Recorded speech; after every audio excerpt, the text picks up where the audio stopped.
నమస్కారం city cable CPC news కు స్వాగతం. ముందుగా ముఖ్యాంశాలు. కడపలో డ్రగ్స్ మత్తు పదార్థాల కార్యకలాపాలకు నియంత్రణకు చర్యలు చేపట్టాలి. అసెంబ్లీ వేదికగా ఎమ్మెల్యే మాధవిరెడ్డి స్పష్టీకరణ.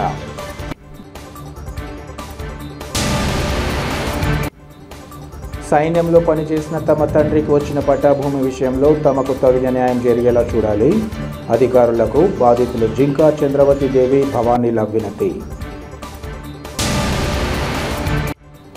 అసెంబ్లీలో ప్రవేశపెట్టిన బడ్జెట్ కేటాయింపులను సరిదిద్ది రాయలసీమకు తగిన న్యాయం చేయాలి. సదస్సులో కాంగ్రెస్ నేత తులసిరెడ్డి, ఆర్సీపీ నేత రవిశంకర్ రెడ్డిల డిమాండ్.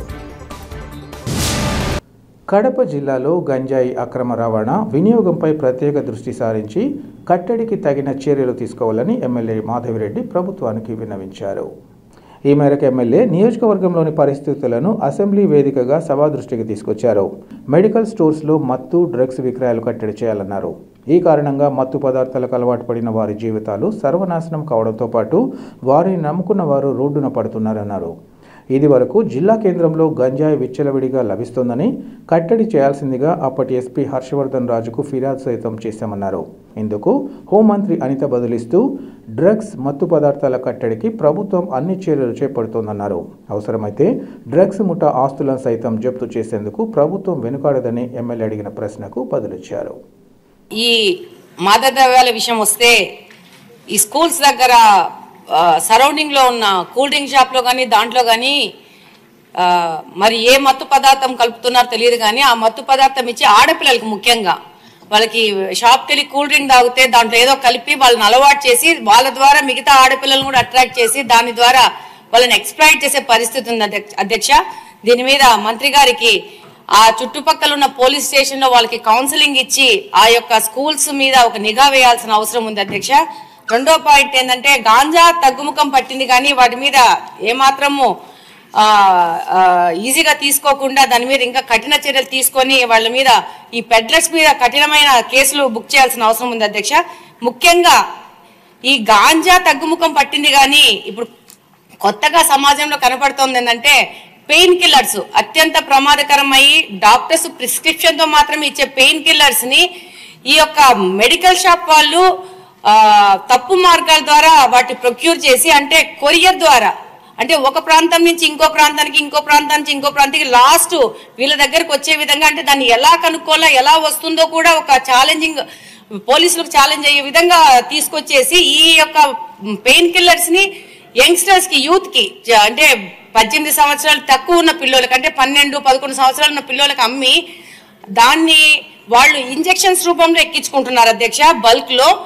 దానివల్ల వాళ్ళ ఆరోగ్యం దెబ్బతింటా ఉంది. ఇంట్లో వాళ్ళు తల్లుల దగ్గర వాళ్ళని కొట్టి వాళ్ళని హింసించి కూడా డబ్బులు దొంగతనం చేయడం కానీ వాళ్ళని హింసించి తీసుకుపోవడం జరుగుతుంది వీటిని కొనుక్కోవడానికి.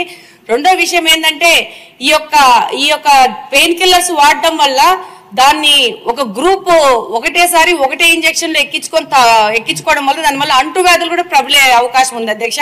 మరి దీన్ని హోమ్ మినిస్టర్ గారు ఎలా కంట్రోల్ చేస్తారో, దీన్ని మెడికల్ షాప్స్ మీద ఎలా రైడ్ చేస్తారో, మళ్ళీ కొరియర్ సంబంధంగా వస్తున్నాయి కాబట్టి దాని మీద ఎలా తీస్తారనేది వాళ్ళు సంపూర్ణంగా దాని మీద ఒక విశ్లేషణ చేయాల్సిన అవసరం ఉంది అధ్యక్ష. ముఖ్యంగా ఇప్పుడు గాంజా వీటన్నిటికంటే ముఖ్యంగా ఈ పెయిన్ కిల్లర్స్ కన్జంప్షన్ ఎక్కువ పెరిగిపోయింది. దీన్ని కంట్రోల్ కూడా చేయడం కూడా చాలా కష్టమైపోతుంది. దీన్ని మంత్రి గారి దృష్టికి తీసుకెళ్తున్నారు అధ్యక్ష మీ ద్వారా. థ్యాంక్ యూ అధ్యక్ష. మీ నియోజకవర్గం వరకు ఏం చేయాలో మీరు కూడా ప్లాన్ చేసుకోవచ్చు, అన్ని మంత్రి గారి మీద కాదు. మా పరిధిలో ఎస్పీ గారి దగ్గరికి వెళ్ళి కంప్లైంట్ ఇవ్వడం జరిగింది, బాధితులను కూడా తీసుకెళ్లి చూపించడం జరిగింది. కానీ ఇది ఒక కాన్స్టిట్యున్సీ లెవెల్లో మా లెవెల్లో చేసే విషయం కాదు అధ్యక్ష. అంటే ఇప్పుడు తాడిపత్రి నుంచి ప్రొద్దుటూరు వచ్చి ప్రొద్దుటూరు నుంచి కడపకు వస్తుందంటే ప్రభుత్వ పరంగా దీని మీద కఠిన చర్యలు తీసుకోవాల్సిన అవసరం ఉంది. మా తాహెత్తుకు మించిన సమస్య అధ్యక్ష ఇది. ఈ గాంజాని ఎలా నిరోధించాలి, గాంజా మీద ఉక్కు పదం ఎలా మోపాలి అనే దాని మీద చాలా సీరియస్గా డిస్కషన్ కూడా జరిగింది అధ్యక్ష. దీని మీద మన గవర్నమెంట్లోకి వచ్చిన వెంటనే, ఎన్డీఏ కూటమి గవర్నమెంట్ ఏర్పడిన వెంటనే ఫస్ట్ ఆఫ్ ఆల్ గౌరవ ముఖ్యమంత్రి గారు డిపార్ట్మెంట్ వాళ్ళందరితో కూడా కూర్చొని ఈ గాంజా ఎక్కువగా ఉండటం వల్ల లాస్ట్ గవర్నమెంట్లో ఈ గాంజా డ్రగ్స్ వినియోగం కానీ రవాణా కానీ విపరీతంగా అయిపోవటం, ఎక్కడైనా గాంజా దొరికినా డ్రగ్స్ దొరికినా దానికి సెంటర్ పాయింట్ ఆంధ్రప్రదేశ్ అవ్వడం లాస్ట్ గవర్నమెంట్లో మనం చూసాం. దీని నేపథ్యంలో ఫస్ట్ ఆఫ్ ఆల్ ఈ క్రైమ్ రేట్ని తగ్గించాలి అంటే ఈ గాంజాను అరికట్టాలి, అదేవిధంగా డ్రగ్స్ని అరికట్టాలి అనే ఏకైక ఉద్దేశంతో గౌరవ చంద్రబాబు నాయుడు గారు సీఎం గారు ఒక ఏర్పాటు చేసుకుని ఈగల్ అని ఒక సపరేట్గా ఒక వింగ్ని కూడా ఏర్పాటు చేయడం జరిగింది అధ్యక్ష. దానికి ఆంధ్రప్రదేశ్ ప్రభుత్వం కూడా జీవోఎంఎస్ నెంబర్ 145 మొన్నకు ఇచ్చారు అధ్యక్ష. మొన్న బడ్జెట్లో కూడా ఈగల్కి సపరేట్గా ఒక బడ్జెట్ని కూడా కేటాయించారు అధ్యక్ష. ఒక IG level officer and DIG level ఆఫీసర్ని ఏర్పాటు చేసి ఒక టీంని ఏర్పాటు చేయడమే కాకుండా ప్రతి జిల్లాలోని కూడా ఈగల్ టీమ్స్ని ఏర్పాటు చేయడం, అదేవిధంగా నార్కోటిక్ పోలీస్ స్టేషన్స్ని ప్రతి జిల్లాలో సుమారుగా 26 జిల్లాల్లోనూ కూడా అధ్యక్ష నార్కోటిక్ కంట్రోల్ సెల్స్ని ఏర్పాటు చేయడం కూడా జరిగింది అధ్యక్ష. సైన్యంలో పనిచేసిన తమ తండ్రికి వచ్చిన పట్టాభూమి విషయంలో తమకు తగిన న్యాయం చేయాలని బాధితురాళ్లు జింకా చంద్రవతీదేవి భవానీలు కోరారు. ఈ మేరకు కలెక్టరేట్కు వచ్చిన బాధితులు అధికారులకు తమ ఆవేదనను విన్నవించుకున్నారు. ఈ సందర్భంగా వారు మాట్లాడుతూ తమ తండ్రి జింకా చంద్రాయుడు భారత సైన్యంలో 15 సంవత్సరాల పాటు సేవలందించారన్నారు. అందుకోసం ప్రభుత్వం రామేశ్వరం పొలంలో 5 ఎకరాల 2 సెంట్ల డీకేటీ భూమిని అందజేయడం జరిగిందని వివరించారు. ఆ భూమిపై కన్నేసిన తమ సమీప బంధువులు వివిధ కుంటి సాకులతో అధికారులతో కుమ్మక్కై పట్టా రద్దయ్యేలా చర్యలు చేపట్టగా తాము హైకోర్టును ఆశ్రయించామని వారు వివరించారు. చివరికి న్యాయమూర్తి ఆ భూమిపై తమదే సర్వహక్కులు ఉంటాయని స్పష్టంగా తీర్పునిచ్చినా తమ ప్రత్యర్థులు మరోమారు కోర్టును ఆశ్రయించి భూమిని దక్కకుండా చేసేందుకు కుట్రలు చేస్తున్నారని తెలిపారు. మాజీ సైనికుడికి ఇచ్చిన పట్టా ఎలా రద్దవుతుందో అర్థం కావడం లేదన్నారు. ఈ విషయంగా అధికారులు సత్వర చర్యలు చేపట్టి తమ భూమిని తమకు దక్కేలా తగిన చర్యలు చేపట్టి తగిన న్యాయం చేయాలని వారు కోరారు.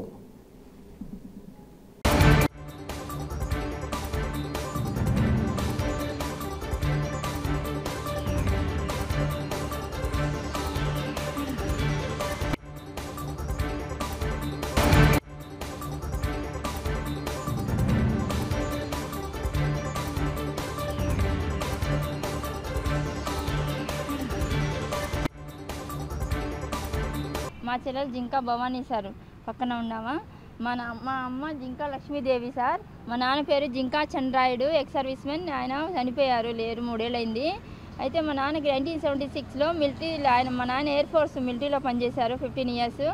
అందుకు గవర్నమెంట్ డీకేటీ భూమి ఇచ్చినారు సార్. 1976లో ఇచ్చినారు. 5 ఎకరాల 2 సెంట్ల భూమిని ఇచ్చినారు సార్. రామేశ్వరం పొలము 236A2 సర్వే నెంబర్ సార్. అయితే మాకు 29 ఇయర్స్ తర్వాత ఇన్ ద ఇయర్ 2004లో ఎంఆర్ఓ మా పెద్దనాన్న కొడుకు వెళ్ళి మేము పండించుకోలేదు అని చెప్పిన అర్జీ చూసి ఆ అర్జీ కేవలం బేస్ చేసుకొని మాకు 2004లో మా పట్టా క్యాన్సిల్ చేశారు సార్. మీరు చేసుకోవట్లేదు కాబట్టి మేము క్యాన్సిల్ చేస్తున్నాము అని ఆఫ్టర్ 29 ఇయర్స్ క్యాన్సిల్ చేశారు సార్ పట్టా ఎంఆర్ఓ. ఇది ఎట్లా సాధ్యమవుతుంది సార్? ఒక మిలిటరీ మ్యాన్కి పట్టా ఇచ్చినాక 10 ఇయర్స్ తర్వాత అమ్ముకునే రైట్ కూడా ఉంది. అలాంటిది 29 ఇయర్స్ తర్వాత పట్టా క్యాన్సిల్ చేసి మీకు ఇచ్చిన భూమి వెంటనే మీరు 3 ఏళ్లలో మీరు సాగు చేసుకోలేదు కాబట్టి మేము ఇప్పుడు క్యాన్సిల్ చేస్తున్నామని ఆఫ్టర్ 29 ఇయర్స్ తర్వాత క్యాన్సిల్ చేస్తే మేము ఎట్లా ప్రూవ్ చేసుకోవాలి సార్? 3 ఇయర్స్ ముందు మేము సాగు చేసాము అనేది ఎట్లా ప్రూవ్ చేసుకోవాలి సార్ ఈ టైంలో 30 ఏళ్ల తర్వాత అని మేము హైకోర్టు కూడా వెళ్ళాము. ఆర్డీఓ దగ్గర, ఇక్కడ ఎంఆర్ఓ దగ్గర, కలెక్టర్ దగ్గర మాకు న్యాయం జరగలేదు. అప్పుడు తర్వాత హైకోర్టుకి వెళ్ళాము. హైకోర్టు ఫస్ట్ బెంచ్లో ఎన్వి రమణ గారు మంచిగా తీర్పు మా సైడే ఇచ్చారు. మీకు క్యాన్సిల్ చేసే హక్కు లేదు 29 ఇయర్స్ తర్వాత. ఎంఆర్ఓ కానీ, ఆర్డీఓ కానీ, కలెక్టర్ కానీ క్యాన్సిల్ చేసే హక్కు లేదు అన్నారు సార్. అన్నీ సెట్ అసైడ్ అని పెట్టేసి తీర్మానం ఇచ్చారు సార్. ఇచ్చిన తర్వాత ఏం చేశారంటే మాకు పరోక్షంగా ఉన్న వాళ్ళు మళ్ళీ రిట్ అప్పీల్ చేశారు సార్. మళ్ళీ రిట్ అప్పీల్ చేస్తే సెకండ్ బెంచ్లో Raghunandan Rao sir justice, హరికృష్ణారావు sir justice, వీళ్ళిద్దరూ కూడా రిట్ అప్పీల్ని డిస్మిస్ చేస్తూ ఫస్ట్ రిట్ పిటిషన్ని అలౌ చేశారు సార్. అయితే ఇప్పుడు మేము ఇన్నేళ్ల తర్వాత 20 ఇయర్స్ తర్వాత మేము పట్టా గెలుచుకొని మళ్ళీ తీసుకొని వచ్చిన తర్వాత కూడా December 31కి నేను ఎంఆర్ఓ దగ్గరికి వెళ్ళి అర్జీ ఇచ్చేసి వచ్చాను సార్. ఇప్పటికీ అట్లాగే ఎంఆర్ఓకి ఇచ్చాను, ఆర్డీఓకి ఇచ్చాను, కలెక్టర్కి ఇచ్చాను, అర్జీలన్నీ అప్పుడు ఇచ్చాను సార్. అంతా అయినా కానీ 2 నెలలు అయింది, ఇంతవరకు మాకు ఏ న్యాయం జరగలేదు సార్. ఇంకా పరిశీలించి ఇంకా ఏం చెప్తున్నారంటే మేము మీది పరిశీలించి ఇమ్మన్నారు కోర్టు. పరిశీలించి చేసి మీదా కాదా, మీరు పండిస్తున్నారా లేదా అన్ని పరిశీలించి మీకు ఇస్తాము అని అంటున్నారు సార్. ఇది ఎక్కడ న్యాయం సార్? మేము అన్ని పట్టా మాకు ఆల్రెడీ ఇచ్చింది ఆల్రెడీ 1976 నుంచి 2004 వరకు 30 ఏళ్ళ వరకు అనుభవంలో ఉంది. వాళ్ళు కొట్టేయకూడదు అని కోర్టు చెప్తాంది ఫస్ట్ బెంచ్. అయినా కానీ వీళ్ళు మళ్ళీ ఇంకా పరిశీలించి ఇస్తామంటే మళ్ళీ కోర్టు నడిపే విషయం అవుతుంది సార్. పరిష్కారం చూపట్ల అక్కడ దౌర్జన్యం చేసేవాళ్ళు మా ల్యాండ్ని దౌర్జన్యం చేసుకుంటున్నారు, మా మీద దాడులు చేస్తున్నారు.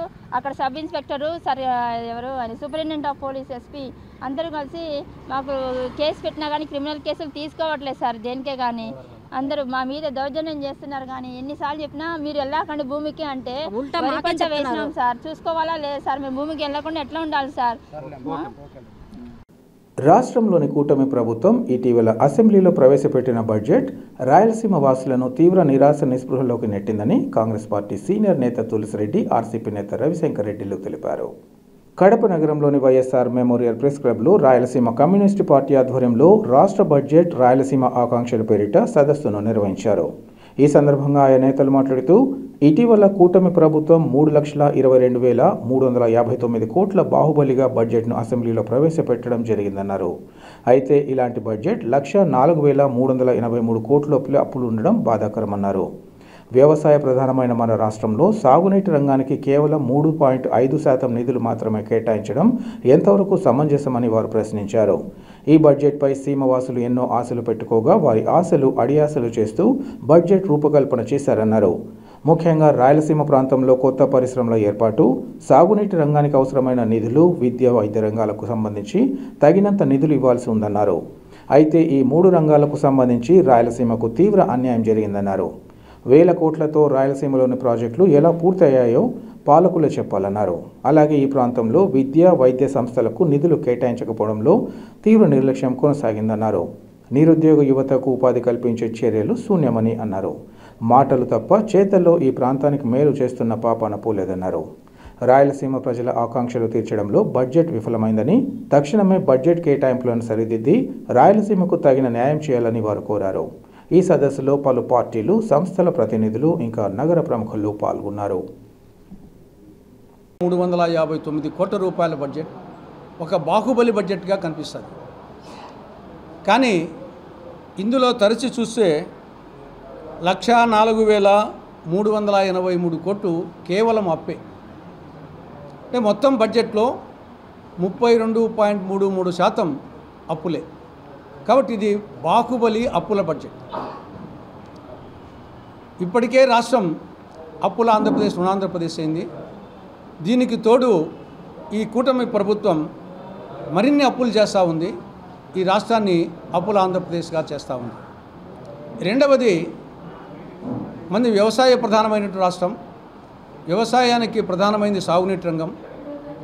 గతంలో కాంగ్రెస్ ప్రభుత్వాలు సాగునీటి రంగానికి దాదాపు 15% నిధులు కేటాయించేటి. ఇప్పుడు ఈ కూటమి ప్రభుత్వం కేవలం 3.5% నిధులు మాత్రమే సాగునీటి రంగానికి కేటాయించడం జరిగింది.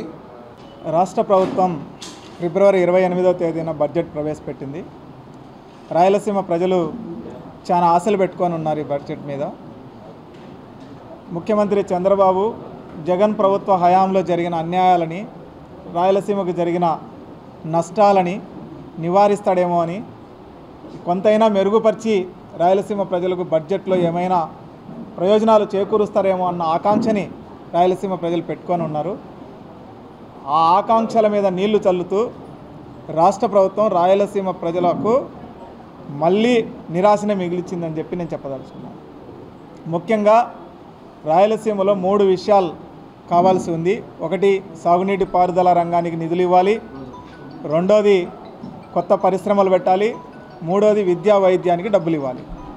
ఈ 3 రంగాల్లో రాయలసీమకు అన్యాయం జరిగింది. మొత్తం ప్రాజెక్టులకు కేటాయించిందే 11,000 కోట్లు రాష్ట్రం అంతా. అందులో రాయలసీమ ప్రాజెక్టులకు కేటాయించింది 3,500 4,000 కోట్లకు మించి లేదు. 4,000 కోట్లతో రాయలసీమలోని గాలేరి నగిరి, హంద్రీనివా, లేకపోతే వెలిగొండ, లేకపోతే వేదవతి, లేకపోతే గండ్రేవుల, లేకపోతే రాజోలి రిజర్వాయరు ప్రాజెక్టులు ఎప్పుడు పూర్తి అవుతాయని చెప్పి నేను ఈ ప్రభుత్వాన్ని ప్రశ్నిస్తున్నాను. ఈ లెక్కన కేటాయించుకుంటూ పోతే ఇంకొక 20-30 సంవత్సరాలు కూడా రాయలసీమ ప్రాజెక్టులు పూర్తి కావు, రాయలసీమ రైతులు బాగుపడరు, రాయలసీమలోని 1 కోటి ఎకరాల భూమి సాగులేకి వచ్చే అవకాశమే లేదు అని చెప్పి నేను చెప్పదలుచుకున్నాను. రెండోది, ఈరోజు రాష్ట్ర ప్రభుత్వం ఇక్కడ రాయలసీమలో వైద్యం లేదు, సరైన విద్య లేదు. అయినా కూడా ఇక్కడ ప్రభుత్వాలకు కావాల్సినటువంటి విద్యా వైద్య సంస్థలకు నిధులు కేటాయించడంలో ఈ ప్రభుత్వం సరిగా చేయలేదు. ఉపాధి కోసం ఏమైనా కొత్త పరిశ్రమలు ఏమైనా తెస్తారా అని చూస్తే అన్ని మాటలే చెప్తున్నారు. వచ్చిన పొద్దుటి నుంచి అదో కొప్పర్తికి 2500 కోట్లు, ఇదో కొప్పర్తికి 1650 కోట్లు, అదో అనంతపురానికి మహర్దశ, అదో ఓర్వకల్లుకు మహర్దశ అని చెప్పడమే తప్ప అసలు భూమి మీద ఏమీ జరగడం లేవు. ఒప్పందాలు లేవు, శంకుస్థాపనలు లేవు, లేకపోతే భూమి పూజలు లేవు. అదే అమరావతిలో భూమి పూజలు జరుగుతున్నాయి, శంకుస్థాపనలు జరుగుతూ ఉన్నాయి, ఒప్పందాలు జరుగుతూ ఉన్నాయి. ఈరోజు అమరావతికి 60,000 కోట్ల రూపాయలు టెండర్లు పిలుస్తూ ఉన్నారు, రాయలసీమలో 0 టెండర్లు పిలుస్తూ ఉన్నారు. కాబట్టి రాయలసీమ ప్రజల ఆకాంక్షల్ని తీర్చడంలో రాష్ట్ర బడ్జెట్ విఫలమైంది అని చెప్పి రాయలసీమ కమ్యూనిస్ట్ పార్టీగా మేము భావిస్తున్నాం. తక్షణమే సరిదిద్దాలి, బడ్జెట్లు సవరణ చేయాలి. లేకపోతే రాయలసీమ ప్రజలు జగన్మోహన్ రెడ్డికి ఏ రకమైన తీర్పు ఇచ్చినారో రేపు మీకు అదే రకమైన తీర్పు ఇస్తారు, జాగ్రత్త అని చెప్పి హెచ్చరిస్తా ఉన్నాం. కడపకు చెందిన టీడీపీ మద్దతుదారుడు ఇమ్రాన్ ఆత్మహత్యాయత్నానికి కారణమైన తాలూకా సీఐ వెంకటేశ్వర్లపై తగిన చర్యలు చేపట్టి భవిష్యత్తులో ఇలాంటి ఘటనలు జరగకుండా చూడాలని బాధిత కుటుంబ సభ్యులు కోరారు. కడప నగరం అక్కాయపల్లె డిఎంహెచ్ఓ ఆఫీస్ వద్ద నివాసం ఉంటున్న టీడీపీకి చెందిన ఇమ్రాన్ ఆత్మహత్యానికి పాల్పడి రిమ్స్ ఆసుపత్రిలో వైద్య సేవలు పొందుతున్నాడు. ఈ విషయంగా బాధితుడు కుటుంబ సభ్యులు మాట్లాడుతూ తాను కొనుగోలు చేసిన ఇంటి విషయంగా ఇమ్రాన్ను తాలూకా సీఐ నానా దుర్భాషలాడుతూ కులం మతం పేరుతో దూషిస్తూ అవమానించారన్నారు. దీంతో ఇమ్రాన్ తనకు జరిగిన అవమానానికి వ్యాస్మోల్ సేవించగా రిమ్స్ ఆసుపత్రికి తరలించామన్నారు. ఒక సివిల్ పంచాయతీ చేసే అధికారం సీఐకు ఎవరిచ్చారని వారు ప్రశ్నించారు. గతంలో 2 టౌన్ పరిధిలో ఈ విషయంగా సీఐ నాగార్జున పరిశీలించి ఇమ్రాన్ది ఎలాంటి తప్పు లేదని కేసును క్లోజ్ చేశారన్నారు. ఆ కేసును తిరిగి తాలూకా పోలీస్ స్టేషన్లో పెట్టి మానసికంగా హింసిస్తున్నారని అన్నారు. సీఐ తీరుపై కడప డీఎస్పీ, జిల్లా ఎస్పీ విచారించి తగిన చర్యలు చేపట్టాలని కోరుతున్నట్లు వారు తెలిపారు.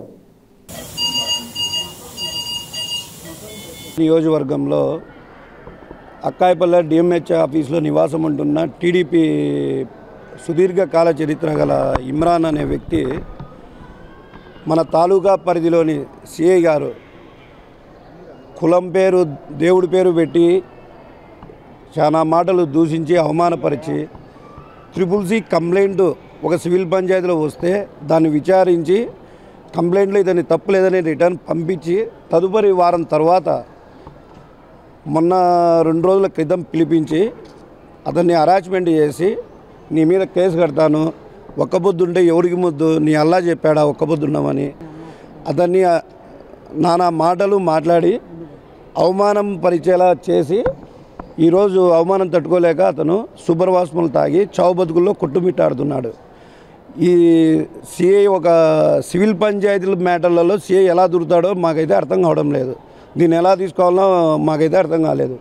ఈ విషయాన్ని టీడీపీ కార్యకర్తలు, నాయకులు, అధికారులు ప్రతి ఒక్కరూ దీన్ని పరిశీలించి అటు పక్కన పెడితే సివిల్ పంచాయతీలో రిజిస్టర్ అయిన డాక్యుమెంట్ను రిజిస్టర్ ఆఫీసులో స్వయాన రిజిస్టర్ చేపించి ఆమె సంతకాలు పెట్టి ఇతను కొన్న ఇంటిని ఖాళీ చేయమని చెప్పినందుకు ఇతని మీద కేసులు పెట్టి తన అధికారాన్ని ఉపయోగించి నానా మాటలు మాట్లాడి హింసించడం జరుగుతూ ఉంది. ఇది ఆల్రెడీ నేను అతను 2 టౌన్లో ఇది నాగార్జున సార్ దగ్గర జరిగినప్పుడు ఈ విషయాన్ని పరిశీలించి ఆయన ఇది ఎటువంటి తప్పు లేదు ఇమ్రాన్ అని చెప్పి దాన్ని క్లోజ్ చేశాడు. అక్కడ అయిపోతానే మళ్ళీ తాలూకాలో పెట్టారు. ఈ చర్యలు ఏముందో ఇంకా ఎన్ని స్టేషన్లు వాడు తిరగాలనో ఏమో నాకైతే అర్థం కావడం లేదు. మన కార్యకర్తలు అందరూ ఇక్కడికి వచ్చి ఈ విషయాన్ని అధికార పక్షానికి మన కడప జిల్లా ఎస్పీ గారి దృష్టికి తీసుకెళ్ళి ఈ సిఐ గారికి తగిన చర్యలు తీసుకోవాలని మేము కోరుకుంటా ఉన్నాను. ఇది డిఎస్పీ గారి దృష్టికి, మన కడప జిల్లా ఎస్పీ దృష్టికి తీసుకెళ్లాలని నా ఉద్దేశం. మహిళా సమస్యల పరిష్కారానికి అన్ని విధాల తోడ్పాటు అందిస్తూ బాధితులకు తగిన న్యాయం జరిగేలా చేస్తామని అన్ని వేళలా సిద్ధంగా ఉంటామని ప్రొద్దుటూరు డీఎస్పీ భావన తెలిపారు. అంతర్జాతీయ మహిళా దినోత్సవ వారోత్సవాలలో భాగంగా ప్రొద్దుటూరు పోలీస్ సబ్ డివిజన్ పరిధిలో డీఎస్పీ భావన ఆధ్వర్యంలో స్థానిక గీతాశ్రమం శ్రీ వెంకటేశ్వర డిగ్రీ కళాశాలలో ప్రీ మెగా మెడికల్ క్యాంపును నిర్వహించారు. సంస్కృతి స్వచ్ఛంద సంస్థ, వికసిత ఫౌండేషన్ సంయుక్త సహకారంతో స్థానిక ప్రైవేట్ డాక్టర్ల సేవలతో ఈ ఉచిత వైద్య శిబిరాన్ని నిర్వహించారు. ఈ సందర్భంగా డీఎస్పీ మాట్లాడుతూ సమాజంలో మహిళల పాత్ర అనిర్వచనీయమన్నారు. అటు ఉద్యోగ బాధ్యతలతో పాటు ఇటు ఇంటి నిర్వహణ విషయంలో వారు మెరుగైన పాత్రను పోషిస్తూ మహిళా జాతి గొప్పతనాన్ని తెలియజేస్తున్నట్లు కొనియాడారు. ప్రొద్దుటూరు సబ్ డివిజన్ పరిధిలో మహిళా సమస్యల పరిష్కారం కోసం అన్ని చర్యలు చేపడుతున్నట్లు వివరించారు. ఎలాంటి సమస్యలున్నా నేరుగా పోలీసులను సంప్రదించవచ్చునని డీఎస్పీ సూచించారు. అనంతరం వైద్యులు మహిళలకు సంబంధించిన వివిధ అనారోగ్య సమస్యలను పరీక్షించి తగిన సూచనలు, సలహాలు అందించారు. ఈ కార్యక్రమంలో వైద్యులు వరుణ్ కుమార్ రెడ్డి, పద్మజ, జ్యోతి తదితరులు పాల్గొన్నారు.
మేడం మాకు బంధువులే బీపీ ఎక్కువ అంటే బాడీలో నరాలలో వాటర్ శాతం తగ్గితే తక్కువ అయినట్టు అనమాట.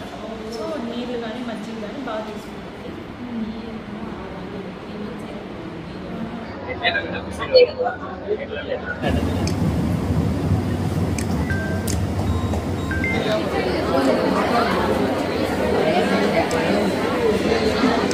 మన డీజీపీ సార్ ఆధ్వర్యంలో వాళ్ళు ఇచ్చిన ఇన్స్ట్రక్షన్స్ ప్రకారం and SP sir, Kadapa SP sir ఆధ్వర్యంలో మేము ఒక ఫ్రీ మెడికల్ క్యాంప్ ఈరోజు అరేంజ్ చేయడం జరిగింది మన ప్రొద్దుటూరులోని. అండ్ మనం week long programs for women welfare చేస్తున్నాము on the eve of international women's day.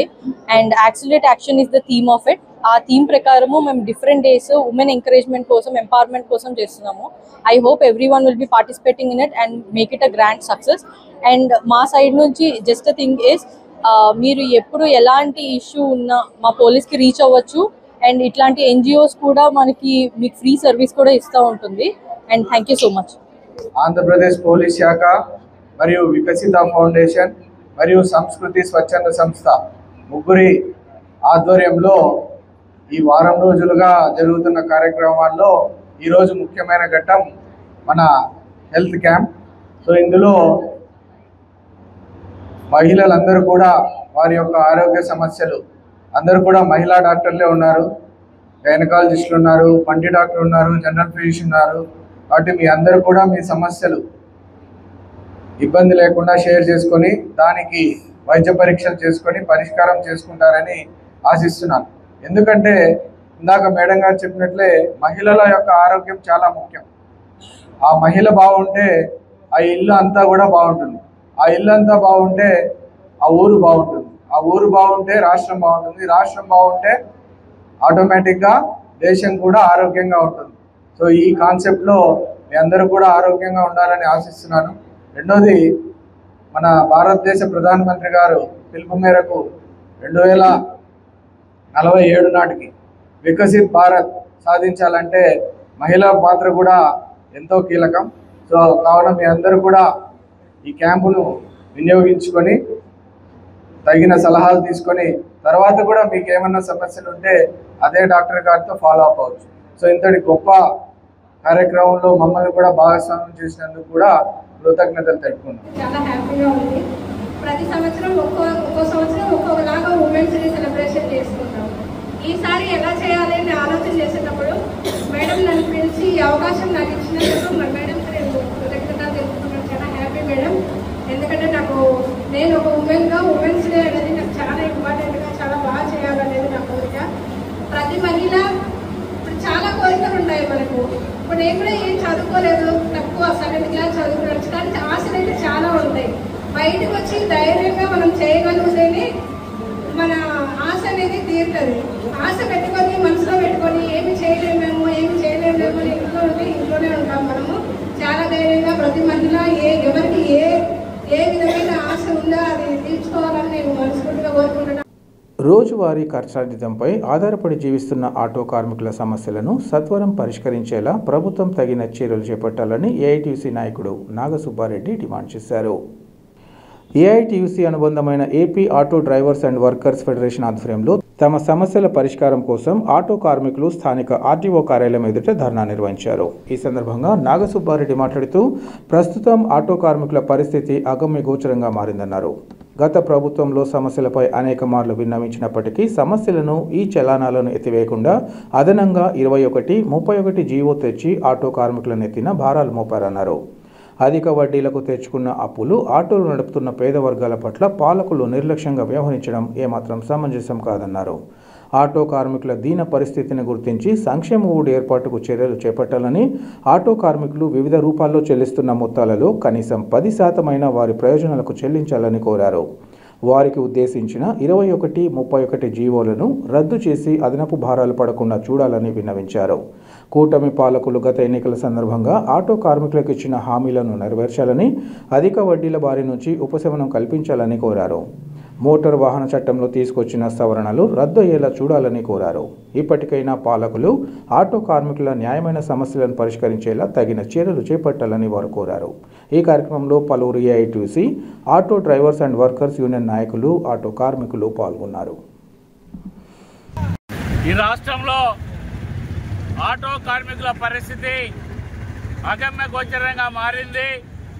గత ప్రభుత్వంలో అనేక మార్లు విజ్ఞప్తి చేసినప్పటికీ ఆటో కార్మికులకు సంబంధించిన సమస్యల పరిష్కారం కోసం కానీ, ఆటో కార్మికులకు ఈ చలానాలు ఎత్తివేయాలంటే అదనంగా 21, 31 జీవోలు తీసుకొచ్చి ఆటో కార్మికులపై నెత్తిన భారం మోపడం జరిగింది.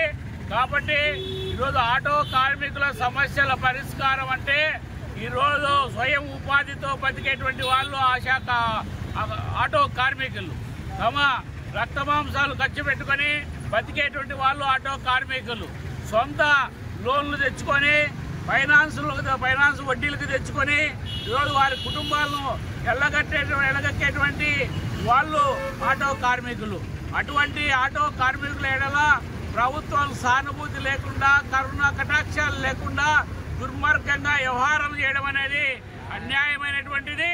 కాబట్టి ఆటో కార్మికుల ఎడల కొంత ప్రభుత్వం పైన భారం లేకుండా వారి జీవితాలను గడుపుతున్నటువంటి ఆటో కార్మికులకు సంబంధించి ఏమాత్రం పట్టించుకోవడం లేదు. అందుకోసమే ఆటో కార్మికులు ఒక డిమాండ్ చేస్తూ ఉన్నారు. ఏంటంటే ఈ ఆటో కార్మికులకు సంబంధించిన సంక్షేమ బోర్డును ఈ రాష్ట్రంలో ఏర్పాటు చేయాలని చెప్పేసి డిమాండ్ చేస్తూ ఉన్నారు. ఆటో కార్మికులకు సంక్షేమ బోర్డు రావడం ద్వారా వారి ఈ ఖజానా నుండి డబ్బులు ఇవ్వాల్సినటువంటి అవసరం లేదు. వారి ఆదాయం వారి ద్వారా ఈ ప్రభుత్వానికి వస్తున్నటువంటి వేల కోట్ల రూపాయల్లో 10% ఆటో కార్మికుల సంక్షేమానికి ఖర్చు పెట్టండి అని చెప్పి ఆటో కార్మిక సంఘం ఏఐటీయూసీ డిమాండ్ చేస్తూ ఉన్నది. అదే సందర్భంలో 21, 31 చాలా జీవోలను రద్దు చేసి వారిని ప్రశాంతంగా వారి జీవనాన్ని గడుపుకునేదానికి, వారి బాడగలు తోలుకునేదానికి అవకాశం కల్పించాలని డిమాండ్ చేస్తూ ఉన్నాం. అదే సందర్భంలో లక్షాధికారులు చేస్తామని చెప్పి ప్రకటన చేసేటువంటి ప్రభుత్వాలు, ఏ ప్రభుత్వం మారినా కానీ, ఏ నాయకుడు వచ్చినా కానీ లక్షాధికారులు చేస్తాం ప్రజలని చెప్పేటువంటి ఊగదప్పులు ఉపన్యాసాలు ఇస్తున్నటువంటి నాయకులారా, ప్రస్తుతం ఎలుగుడిలో ఉన్నటువంటి చంద్రబాబు నాయుడు, లోకేష్ నాయుడు, పవన్ కళ్యాణ్ ఈరోజు ఆటో కార్మికుల సమస్యలు పరిశీలిస్తామని ఎన్నికల్లో హామీలు ఇచ్చారు. ఈరోజు అడుగుతా ఉన్నారు. ఆటో కార్మికులు ఫైనాన్స్ వడ్డీల బారిన పడి కుదేలైపోతున్న నేపథ్యంలో వారికి పావలా వడ్డీకి రుణాలు మంజూరు చేయడం ద్వారా అధిక వడ్డీల నుంచి బయటపడేటానికి అవకాశం ఉంటుంది. కాబట్టి వారికి పావలా వడ్డీ రుణాలు మంజూరు చేయాలని డిమాండ్ చేస్తూ ఉన్నాం. అదే వార్తలు ముగించే ముందు ముఖ్యాంశాలు మరోసారి. కడపలో డ్రగ్స్, మత్తు పదార్థాల కార్యకలాపాలకు నియంత్రణకు చర్యలు చేపట్టాలి. అసెంబ్లీ వేదికగా ఎమ్మెల్యే మాధవిరెడ్డి స్పష్టీకరణ.